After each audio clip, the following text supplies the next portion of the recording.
বদ নজর খুব খারাপ জিনিস। খবরদার বাচ্চারে কপালে টিপ দিয়ে বাচ্চাকে বাইরে নিয়ে যাবেন না। কথা বোঝা গেল না? টিপ দিয়ে বাচ্চাকে বাইরে নিয়ে যাবেন না, বাচ্চাকে সাজগোজ করে বাইরে নিয়ে যাবেন না, সন্ধ্যার সময় বাচ্চাকে ছাদের উপরে নিয়ে যাবেন না, সন্ধ্যার সময় বাচ্চাকে উঠানে আগুনে নিয়ে যাবেন না, বাড়ির চত্বর বাইরে নিয়ে যাবেন না। শয়তানের নজর পড়তে পারে, মানুষের নজর পড়তে পারে। বদ নজর, বদ নজর এমন একটা জিনিস, আল্লাহ নবী বলছেন যদি কোনো জিনিস ভাগ্যকে ভেঙে ফেলে দিতে পারতো তো বদ নজরই পারতো। খালি আপনি তো আপনার স্ত্রীর পেটে বাচ্চা আসলে ওকে সব সময় খারাপ জিনিস থেকে বেঁচে থাকতে হবে। আর দুইজনে দোয়া করবেন যে আল্লাহ একটা সুসন্তান দাও। দোয়াই এমন ক্ষমতাধর একটা ব্যবস্থাপনা যে 50,000 বছর আগে, পৃথিবী সৃষ্টির 50,000 বছর আগে যেটা লেখা হয়েছে, আপনার মায়ের পেটে যেদিন আপনি 4 মাস 340, সেই দিন যেটা লেখা হয়েছে দোয়ার মাধ্যমে ওটাকে আল্লাহ কেটে দিয়ে নতুনভাবে লিখে দেন। দোয়া এত পাওয়ারফুল ক্ষমতাধর মাধ্যম। রাসূল সাল্লাল্লাহু আলাইহি ওয়াসাল্লাম বলছেন দোয়ার মাধ্যমে মানুষের তাকদীর পরিবর্তন করা হয়। লা ইউরাদ্দু তাকদীর ইল্লা বিদুআ, দোয়া দিয়ে তাকদীর পরিবর্তন করা হয়। পেটে বাচ্চা এসেছে, দুইজনই কান্নাকাটি করেন, আল্লাহর কাছে একটা সুসন্তান চাইতে থাকেন তো দেখা যাক কি হয়। তারপর সন্তান প্রসবের সময় আসলো, খালি আল্লাহকে বলবেন নিরাপদ অবস্থায় সন্তান প্রসবের ব্যবস্থা করে দাও, যেন ক্লিনিকে যাওয়া না লাগে, এই সেই নানান কিছু করা না লাগে। বাচ্চা প্রসব হলো, আজান দিবেন, এক কানে আজান এক কানে একামত, এইটা নয়। এরপরে পরহেজগার মানুষের কাছে নিয়ে গিয়ে তাহানিক করে নিয়ে আসবেন। যার কাছে নিয়ে যাবেন উনি একটু বরকতের দোয়া করে দিবেন। যার জন্য আপনারা যারা মুরব্বী তাদেরকে দোয়া মুখস্থ করে রাখতে হবে। বাচ্চার মাথায় হাত দিয়ে বলতে হবে আইজুকুমুল্লাহ বিকালিমাতিল্লাহি তাম্মা মিন কুল্লি শাইতান নাহাম্মা ওয়া মিন কুল্লি আইনিন লাম্মা। এই দোয়া ইব্রাহিম আলাইহিস সালাম বাচ্চার এই মাথার উপরে এইখানে হাত দিয়ে পড়তেন। শয়তান জিন এর বদনজর সব থেকে এতে পরিত্রাণ চাওয়া হয়েছে। আল্লাহ আমার বাচ্চার উপরে যেন বদনজর না লাগে। বদনজর জানেন, আল্লাহর নবী বলছেন বদনজর এত খারাপ জিনিস, কোনো কিছু যদি তাকদীরকে ভেঙে দিতে পারতো, একবারে চুরমার করে দিতে পারতো, তো বদনজরই পারতো। বদনজরের পাওয়ার খুব বেশি। আপনার বাচ্চাটা পড়ছিল, ক্লাস 10-এ পড়ছে, খুব ভালো পড়াশোনা করছে, একটা লোক এসে বলছে আপনার ছেলেটা খুব ভালো পড়াশোনা করছে, কিভাবে যে তার বদনজরটা লেগে গেল, কাল থেকে আর বাচ্চা পড়ে না, ঘুরে বেড়াচ্ছে। বুঝাতে পারলাম না কথা? মনে হয় কোলে বাচ্চাটা আছে, বাচ্চাটা খুব সুন্দর, খুব হাসছে, খুব ভালো, আরে রাত থেকে এমন কান্নাকাটি শুরু করলে যার বাচ্চার কান্নাতে কেউ বাড়িতে থাকতে পারি না। বুঝা গেল না কথা? মনে হয় এর নাম হলো বদনজর। এ কথা মুহাম্মদ সাল্লাল্লাহু আলাইহি সাল্লাম বলেন। বদনজর খুব খারাপ জিনিস। বদনজর লাগলে কি করবো? ফালাকার নাচ পড়ে ফোঁক দিবেন, খালি দিতেই থাকবেন। 2-1 বার নয়, 2-1 ঘন্টা, 5 মিনিট, 10 মিনিট, মাগরিবের পরে, এশার পরে, ফজরের পরে দিতেই থাকবেন। এ 2-বার 3-বার নয়। তো তাহানিক করে নিয়ে আসবেন, এই আজান হবে, তারপরে বাচ্চা নিয়ে কারো কাছে দোয়া পড়ে নিয়ে আসবেন, তাহানিক করে নিয়ে আসবেন। মহিলা পুরুষ সবাই তাহানিক করতে পারে। খেজুর চিবিয়ে বাচ্চার জিভার ভিতর দিকে দিবে, তারপরে প্রয়োজনে বাচ্চাকে ওর মা দুধ পান করাবে যেন এটা ভিতরে চলে যায়, এটা তাহানিক। তারপরে দিন যায় রাত্রি যায়, দিন যায় রাত্রি যায়। 7 দিনের দিন আকিকা করতে হবে। 14 দিনে আকিকা হবে না, 21 দিনে আকিকা হবে না, জীবনে একদিন আকিকা হবে না। এসব হাদিস একটাও ঠিক নয়। 7 দিনের দিনের হাদিসই হচ্ছে ঠিক। নাম রাখবেন, পশু জবে করবেন, মাথা নেড়ে করবেন, আর ওই চুল সম পরিমাণ একটু চাঁদি দান করে দিবেন, বা ওই পরিমাণ টাকা দান করে দিবেন, 150-200 টাকা। 7 দিনের দিন 4টা কাজ আছে। এই বাচ্চা ডান দিকে এত হচ্ছে কেন? এখানে কি রাস্তা? ও রাস্তা, তাহলে এটা ঘেরতে হতো না। ঘেরার কারণে ওরা মনে করছে আমরা নাগালের বাইরে আছি, এদিকেও ঘেরতে হতো না, ভুল হয়েছে। ঘেরা না থাকলে দেখার সাথে সাথে তার একটা ইতস্তবোধ ভিতরে আসতো। বুঝতে পারেননি মনে হয়? একটা ইতস্তবোধ ভিতরে আসতো। ও এখন মনে করছে যে আমি চিল্লাচিল্লি যাই করি ওরা কেউ বুঝতে পারবে না, প্রয়োজনে সম্ভব হলে এটা খুলে দেন, তাহলে হইচই কিছুটা কমতে পারে। সম্মানিত দিনী ভাই বোন, আকিকার গোশত নিজের গোশত, এটা কুরবানির সাথে কোনো সম্পর্ক নেই। কুরবানির গোশত নিজেই একাই খাওয়া যাবে না। ফকির মিসকিন থাকলে না দিলে আপনি গুনাহগার হবেন। আর আকিকার গোশত নিজের গোশত, আমি দিলাম না তা আমি একটু কৃপণ ভাব হলাম, দিলাম, হাতটা বড় দিয়ে দিলাম, দিতে হবে এই কথা আকিকার গোশত নেই। আকিকা হচ্ছে বাপের জিম্মেদারি, এখানে নেকি নেই। আর কুরবানি হচ্ছে জিম্মেদারি নয়, ওটা নেকি। করলে নেকি হবে, না করলে নেকি হবে না। কুরবানি দিয়েন না, তাতে কি আছে, 2-1 বছর 2-4 বছর দিয়েন না। রমজান মাসে রোজা থাকলে নেকি হবে, রোজা সিয়াম থাকবেন, সাথে তারাবি পড়বেন। তারাবি পড়লে নেকি হবে, না পড়লে নেকি হবে না। তারাবি তো আর ফরজ নয়। ঠিক এরকমই কুরবানি, কুরবানি করলে নেকি হবে, না করলে নেকি হবে না। কিন্তু আকিকা দিতে আপনি বাধ্য। ভিক্ষুক হলেও ভিক্ষা করে আকিকা দিতে হবে।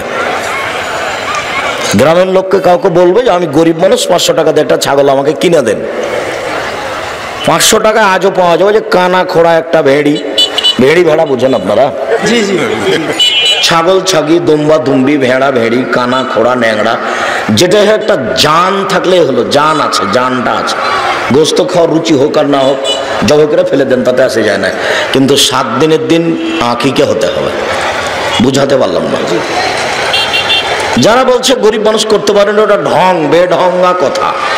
ছেলের হাত এখনই ভেঙে গেলে 3 ঘন্টার মধ্যে 10,000 টাকা সংগ্রহ হবে, আর বলছে যে করতে পারিনি। এসব বেঢঙ্গা কথা, সব কথার কোনো দাম নেই। আরে তো 7 দিন। এরপরে যেটা, সেটা হলো খাতনা করা। খাতনার কোনো অনুষ্ঠান নেই।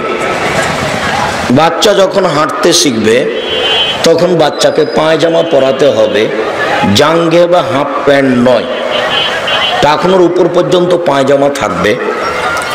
আর বাচ্চা যখন কথা বলতে শিখবে তখন মাঝে মধ্যে তাকে শিখিয়ে দিতে হবে। মা কোলে নিয়ে তাকে শিখাবে ঘুম যাওয়ার দোয়া, ঘুম থেকে ওঠার দোয়া, পেশাব পায়খানার দোয়া, বাড়িতে ঢুকলে সালাম। অনেক শিক্ষার মধ্যে এটা একটা থাকবে, সালাম। রাসূল সাল্লাল্লাহু আলাইহি ওয়াসাল্লাম বললেন যে এজা দাখালা আহাদুকুম বাইতাহু ফালিয়াযকুরিল্লাহ দুখুলিহি ইনদা তামিহি। ঢোকার সময়তে কেউ যদি সালাম দেয় আর খেতে বসে যদি বিসমিল্লাহ বলে, কালা শয়তান, তখন ইবলিস বলে লা মাবিতা লাকুম ওয়ালা আশা, এই বাড়িতে তোমাদের খাওয়ারও ব্যবস্থা নেই, এই বাড়িতে তোমাদের থাকারও ব্যবস্থা নেই। আর যখন সালাম দেয় না তখন ইবলিস বলে যে এখন থাকো, মাবিতা লাকুম, এখন থাকো। খেতে বসে যখন সালাম দেয় না তখন ইবলিস বলে আচ্ছা ঠিক আছে, এবার হয়েছে, থাকো আর খাও, থাকো আর খাও, থাকো আর খাও। যার জন্য তো সেদিন বলে গেলাম যে আপনাদের বাড়িতে যখন গরুটা গোহালে যায় তখন কি সালাম দেয়? তা আপনি যখন ঢোকেন বাড়িতে তখন সালাম দেন না, তাহলে দুইজনই সমান। ওই জন্য আল্লাহ বলেছেন, তবে আল্লাহ আপনাকে গরু বলেননি। আল্লাহ বলছেন বুঝেও বুঝে না ওরা অন্তর আছে, বুঝে না, দেখেও দেখে না ওরা চক্ষু আছে, দেখে না, শোনেও শোনে না ওরা কান আছে, শোনে না। উলায়েকা কাল আনআম, তারা পশু প্রাণীর মতো, তারা গরু ছাগলের মতো, তারা কুকুর শ্রীগালের মতো, বাল হাজাল, বরং তার চেয়ে খারাপ। আল্লাহ বলছেন যে কুকুর শ্রীগালের মতো, গরু ছাগলের মতো। আপনাকে এখনো গরু ছাগল বলেননি কেন? আপনি ইচ্ছা করলে আজ থেকে সালাম দিতে পারবেন, কিন্তু গরু কোনোদিনই পারবে না। ছেলে মেয়েকে সালাম শিখাবেন, 7 বছর বয়স, কথা বলতে পারে, তখন থেকে বারবার বলে দিবেন আব্বু শিরক করা হবে না, আব্বু শিরক মহাপাপ। লোকমান হাকিম তার ছেলেকে বলছেন বুনাইয়া আব্বু লা তুশরিক বিল্লাহ ইন্নাশ শিরকা লাযুলমুন আযীম। আব্বু শিরক করো না, শিরক পাপের জগতে সবচেয়ে বড় পাপ। এটা ছেলে মেয়েকে শিখাতে হবে। আমাদের দেশের বাপ মায়েরা শিরক শব্দটা তাদের কাছে নতুন শব্দ। এ দিয়ে কি হয়, এর ভালো মন্দ কি, এইটা মানুষ এক একটু শুনছে কিন্তু একে ভাবতে পারে না। এটা আরবিরা ভাবে, খুব বেশি ভাবে ইন্না লিল্লাহি ওয়া ইন্না ইলাইহি রাজিউন। বলে কি, ছি ছি ছি ছি ছি ছি ছি ছি ছি রে, নিজের ঘরের ছেলে বলছে মাবুদ একজন, সপ্তম আকাশের উপরে থাকে। ছি ছি ছি ছি ছি রে, মাবুদ হলো 360 জন, মাবুদ হলো 360 জন, তাকে বলছে একজন। একে হত্যা করতে হবে, একে জেলখানায় বন্দি করতে হবে, একে দেশ থেকে তাড়িয়ে দিতে হবে, বংশে জন্মেছে কুলাঙ্গার ছেলে। ছি ছি ছি ছি ছি ছি ছি, এতগুলি মাবুদকে একজন করলো। কত লাত, কত উজ্জা, কত মানাত, কত হবল, কত সরস্বতী, কত ভগবতী, কত কালী, কত দুর্গা, কত মাবুদ আছে। আর সেইখানে এই ছেলে বলছে যে মাবুদ একজন। কোথায় থাকে? সপ্তম আকাশের উপরে থাকে। সেগুলো যাব আশ্চর্য ব্যাপার, বিশাল আশ্চর্য। তারা বুঝেছে যে শিরক কি জিনিস। এখন আমাদের দেশের লোকেরা শিরক কি জিনিস বুঝে না, নির্দ্বিধায় বলছে যে টিকটিকে টিকটিক করলো আমি ঠিক বলেছি। নির্দ্বিধায় ভাবছে যে ফরজ গোসল করে বেগুনের গাছে হাত দিয়ে ছিঁড়ে তোলা যাবে না। নির্দ্বিধায় বুঝছে যে গরুকে পায়ে লাথি মারা যাবে না। নির্দ্বিধায় বুঝছে যে চুলাতে পা লাগা ঠিক নয়। নির্দ্বিধায় বুঝছে যে ওর দাদি কুলাতে, কুলা বুঝুন তো, চাউল ঝাড়ছিল, নাতি দৌড়া দৌড়াতে এসে কুলার উপরে চড়ে নিয়েছে। তখন বলছে বেয়াদব কোথাকার, কুলাতে পা দিতে হয় সর। আর দাদি মনে করছে ছি ছি ছি ছি ছি রে, কুলাতে পা দিতে হয় না, ভাতের পাতিলে পা দিতে হয় না, চুলাতে পা দিতে হয় না। কত যে দাদির কাছে সেরে কাছে আল্লাহই ভালো জানে। শিরক দাদি একটু বুঝে না। মহাস্থানে সিজদা করা, মানত মানা, এটা তো বড় বড়। আপনার বাড়িতে যেগুলো আছে সেগুলোর কথা বলছি। দিন রাত বলছে রাতে বের হলে বাচ্চা হয়েছে তো লহাতে করে বের হও, নইলে চোরাচুন্নি পাখিতে বাচ্চাকে ধরে নেবে। আস্তাগফিরুল্লাহ। বাড়ি থেকে বের হয়ে গেছে তো কলম ভুলে চলে গেছে ছেলেটা, না আর ঘরে কেমনে যায়, না আর ফিরে যাব না। কি কুলক্ষণে বের হলো, কোন বেডি ছেলের মুখ দেখেছে, তাই আর তার কাজ হলো না। কত যে শিরক জাদু টোনা তো আছে, হিসাব নেই। এদেশের মাটিতে অসংখ্য শিরক। আর শিক্ষা প্রতিষ্ঠানে তো শিরক আছে। ও মা তোমার আকাশ তোমার বাতাস, ও কালিমা তোমার আকাশ তোমার বাতাস। আকাশ বাতাস কার? কালী মায়ের। ঠাকুর বলছে যে আকাশ বাতাস কার? কালী মায়ের। ও মা তোমার আকাশ তোমার বাতাস, ও কালিমা তোমার আকাশ তোমার বাতাস। 25 লাইনের কবিতা লিখেছে ঠাকুর। জাতি যখন বিপদে, ঠাকুর তখন বিলাতে। জাতি এমন, ঠাকুরে এমন ঠেলা দিয়েছে বাঙালিদেরকে, কিয়ামত পর্যন্ত জাহান্নামে রেখে চলে গেছে। বেটা আমি একাই যাবো রে, বাঙালি তোরা করে রেখে যাবো জাহান্নামে। ইবলিশের সাথে তার পাল্লা, কে পারে কে হারে, কেনা হলে শেষ। ঠাকুর দেখছে ইবলিশ পারে না, আমি বেশি পারি। এক বাক্যে ইবলিশকে ঠগিয়ে ছেড়ে দিয়েছে। এখন ইবলিশ বলছে কাজ আমার হয়ে গেছে, যা আমি করতাম তুমি একাই করেছো দোস্ত, তুই আমার কত কাছের বন্ধু। আমি করেছিলাম আল্লাহর সামনে জিহাদ ঘোষণা করেছিলাম, যখন আল্লাহ আমাকে বলেছিল শয়তান আদমকে সিজদা করলি না কেন? ও মাটির তৈরি, আমি আগুনের তৈরি, আমি ঊর্ধ্বমুখী নিম্নমুখী, আমি তাকে সিজদা করবো মানে? তখন আল্লাহ বলছেন সরে যা এখান থেকে, তুই অহংকারী, তোকে আমি আমার রহমতের মধ্যে রাখবো না। তখন ইবলিশ বলছে ঠিক আছে চলে গেলাম। দুইটা সুযোগ দিতে হবে। এক, আমি কিয়ামত পর্যন্ত বেঁচে থাকবো, তার সুযোগ দিতে হবে। দুই, আদমের ছেলে মেয়েকে দেখে ছেড়ে দেবো কেমনে পাপ করে না, শিরক কেমনে করে না, তা দেখে ছেড়ে দেবো, এই সুযোগ দিতে হবে। আল্লাহ বলছেন ঠিক আছে তোকে তাই দিলাম, নেন এবার। কতদিন পর্যন্ত ইবলিশ বাঁচবে? কিয়ামত পর্যন্ত। তার একটা জীবনবাজি রেখে চেষ্টা আছে যে আমি হেরে গেছি, আদমের ছেলে মেয়েকে রেখে যাব না, সাথে নিয়ে যাব। আপনাকে আমি বুঝাতে পারিনি। ঠাকুরের পরিকল্পনা, আল্লাহ জাতিকে হেফাজত করুক, আল্লাহুম্মা আমিন। কিভাবে উনি করবেন আল্লাহ তার ব্যাপার, আল্লাহ ভালো জানে জাতি কিভাবে জান্নাত লাভ করবে। শিরকের অভাব শেষ নাই। দেশ ট্রাভেলস গাড়ি ঢাকা থেকে ছুটলো, সূর্য ডুবার সাথে সাথে আলো দিলে, বেটা সুপারভাইজার শোনো, এখানে আলো দিলে কেন? আমার মালিক বলেছে সূর্য ডুবার সাথে সাথে গাড়িতে আলো দিতে হবে। সূর্য ডুবার সাথে সাথে বাড়িতে বাতি জ্বালায় হিন্দু। বুঝতে পারছেন না মনে হয়? সব ওদের কর্ম আপনার কাছে। এটা তুলসী গাছ, এটা তুলসী গাছ। তুলসী গাছে লাথি মারা যায় না, অনেক কিছু হয়ে যাবে। তুলসী গাছ বুঝেন? তুলসী গাছে লাথি মারা যায় না, এর নাম শিরক। সম্মানিত দিনী ভাই বোন, লোকমান বলেন, আব্বু শিরক করো না, শিরক মহাপাপ। দুই, বোনাইয়া আকিমিস সালাহ, আব্বু সালাত আদায় করো। পরিবারকে যদি আপনি বাঁচাতে চান তাহলে 2 নম্বর কাজ, পরিবারকে সালাত আদায়ের জন্য বলতে হবে। মহান আল্লাহ বলেন, ইয়া আইয়ুহাল্লাযীনা আমানু কু আনফুসাকুম ওয়া আহলিকুম নারা, হে পৃথিবীর মানুষ, তোমরা নিজেদেরকে এবং তোমাদের পরিবারকে জাহান্নাম থেকে বাঁচাও। নিজেকে জাহান্নাম থেকে বাঁচাবেন কিভাবে? পরিবারকে জাহান্নাম থেকে বাঁচাবেন কিভাবে? পরিবারকে জাহান্নাম থেকে বাঁচানোর 1 নম্বর কর্মপদ্ধতি, কর্মসূচি, পরিবার যেন শিরক না করে।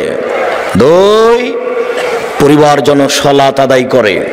মহান আল্লাহ বলেন, আমর আহলাকা বিসসালাত ওয়াসতাবির আলাইহা, তুমি তোমার আহাল পরিবারকে সালাত আদায় করতে বলো আর নিজেও সালাত আদায় করো।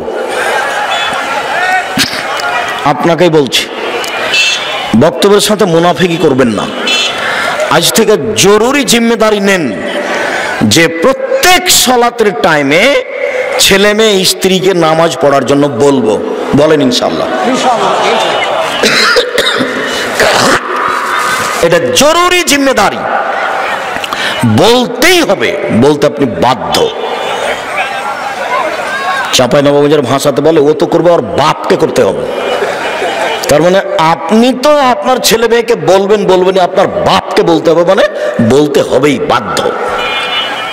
প্রত্যেক দিন আপনাকে মধ্যখানে চট করে একটা কথা মাথায় পড়লো, আপনাকে স্মরণ করায় আমি। নামাজ যখন দাঁড়াবে, সালাতে যখন দাঁড়াবে মুসাল্লিরা, তখন দাঁড়ানো জিনিসটি যে কত জরুরি, সুন্দরভাবে দাঁড়াতে হবে। এটা রাসূল সাল্লাল্লাহু আলাইহি ওয়াসাল্লাম 23 বছর জীবনে কোনো এমন একদিন সালাত আদায় করেছেন আর মুখামুখি হয়ে বলেননি, আপনারা কাতার সোজা করুন, প্রাচীরের মতো হয়ে দাঁড়ান, আপনারা কাতার সোজা করুন, প্রাচীরের মতো হয়ে দাঁড়ান। ওই যে দুইজনের ফাঁকা দিয়ে শয়তান প্রবেশ করছে, আপনারা ফাঁকা বন্ধ করুন। যে ব্যক্তি ফাঁকা বন্ধ করবে, আল্লাহ তার জন্য জান্নাতে ঘর বানাবেন। যে ব্যক্তি লাইনের সাথে ফাঁকা রেখে দিবে, আল্লাহ তার উপরে রহমতটা কেটে দিবেন। যে সারির সাথে লেগে দাঁড়াবে, আল্লাহ তার জন্য রহমত চালু করে দিবেন। দুইজনের ফাঁকা দিয়ে শয়তান ঢুকছে, আমি দেখতে পাচ্ছি, ছাগলের বাচ্চার মতো হয়ে ঢুকছে। আগে পিছে হয়েও না, নইলে অন্তরে মতবিরোধ ঢুকবে, তখন সমাজে গন্ডগোল বেঁধে যাবে। নামাজ পড়তে গিয়ে সমাজে গন্ডগোল বেঁধে গেল, কেন? নামাজ কিভাবে পড়েছে, ঠিক মতন দাঁড়ায়নি, আগে পিছে দাঁড়িয়েছে, তখন অন্তরে মতবিরোধ লেগে গেছে। অন্তরে যখন মতবিরোধ লেগেছে, তখন যে মসজিদের ইট আমি ওখানে কিনবো, তখনই বলছে আরে ইট আমি ওখানে কিনবো, আরে ইট কিনে নেওয়া আমার লেগে গেছে মসজিদের মুসল্লি। আশ্চর্য দেখবেন, বুঝাতে পারেনি কথা। আগে পিছে দাঁড়ালে, ঠিক মতো না দাঁড়ালে অন্তরে কি হবে? মতবিরোধ বাড়বে। কত কথা যে বললেন। সালাতে নামাজে সারিবদ্ধ হয়ে দাঁড়ানোর ব্যাপারে রাসূল যত বলেছেন, ধর্মীয় সামাজিক আর কোনো কাজে তত বলেছেন। এটা আমি আব্দুর রাজ্জাক বিন ইউসুফ বুঝতে পারি না। এদেশে একটা বই পাওয়া যায়, বইয়ের নাম উপদেশ, কোনোদিন নাম শুনেছেন কি না? ওই বইয়ে একটা আলোচনা আছে সারিবদ্ধ হয়ে দাঁড়ানো, সালাতে সারিবদ্ধ হয়ে দাঁড়ানো। আমাকে বলিয়েন না পাল্টা, যে আপনি কিনেন পড়েন, আমি অনেক দেখে লিখেছি, কাজে আমার আর দেখা লাগবে না, আপনার জন্যই কিনেছি। টাকা 120-30টা 40টা না হয় গেল, না হয় বললেন যে আমার টাকাটা মায়েরা খেলো রে, যাই হোক একটা কিছু হলো, খুব একটা বেশি হবে না তো। তারপরে দেখেন তো একটা আলোচনা আছে।